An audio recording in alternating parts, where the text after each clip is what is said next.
Welta ni Pacquiao, pag-usapan natin yan mga idol.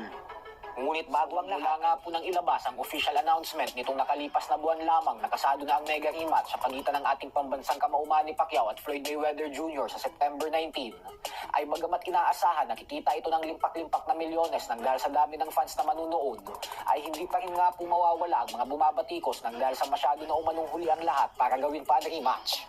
Gawa ng halos 50 anyos na umano ang dalawang ito. Isa sa mga kritiko na bumanat ay ang former WBC heavyweight champion Tyson Fury. Matapos itong sabihin na ang rematch umano ni Pacquiao at Mayweather ay ang siyang pinakawalang kwentang laban na mangyayari ngayong taon at na hindi umano siya manunood nito. Bukod dyan ay pera-pera na lang daw ito kasi hindi umano marunong umawak ng pera si Pacquiao at Mayweather. Dahilan kung bakit gusto pa rin ng mga ito lumaban sa ganitong edad. At dahil po dyan ay bumelta ang ating pambansang kamao kahapon sa mga nagsasabi na matanda na sila ni Mayweather. Ayon kay Pacquiao ay bakit naman sasabihin ng mga tao na huli na para mag-rematch sila. Tandaan umano natin na hindi sila nagpabaya ni Mayweather sa mga pangangatawan at kondisyon nila dahil inaalagaan daw talaga nila ang mga sarili nila. Kaya wala umanong excuses sa gabi ng kanilang bakbakan. Giit pa ni Pacquiao na ito na daw ang pagkakataon niya para patunayan ang kanyang sarili sa mga tao at kay Mayweather. Habang sa magkaibang interview naman, ay sinabi rin ni Pacman na matagal niya na daw talagang gusto makipag-rematch kay Mayweather. Siya lang naman umano yung inaantay niya. Buti na lang daw ay pumayag na ito ngayon. Kaya exciting umano ito at abangan nyo na lang daw.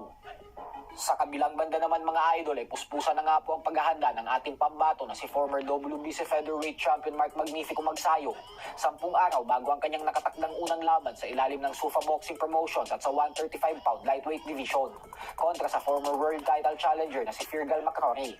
Hindi nga po natin maitatanggi na hindi gaanong napag-uusapan ng kanyang paparating na laban ngayon.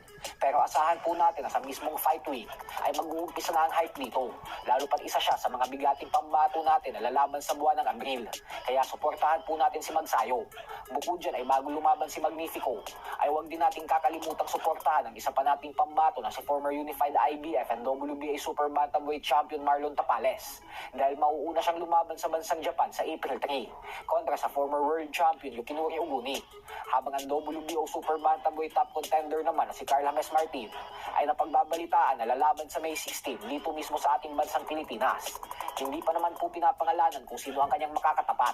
Pero ito po ang magsisilbing unang laban niya matapos ang matinding makbakan sa Trilain, Manila noong buwan ng Oktubre, kung saan pinahirapan din siya ng dayong Thai fighter na si Aran Lipaen. Samantala, nagpasilip na din po ng kondisyon si Keith Thurman 3 araw bago ang kanyang world title fight kontra kay Sebastian Fundora. At kitang-kita dito na kondisyon na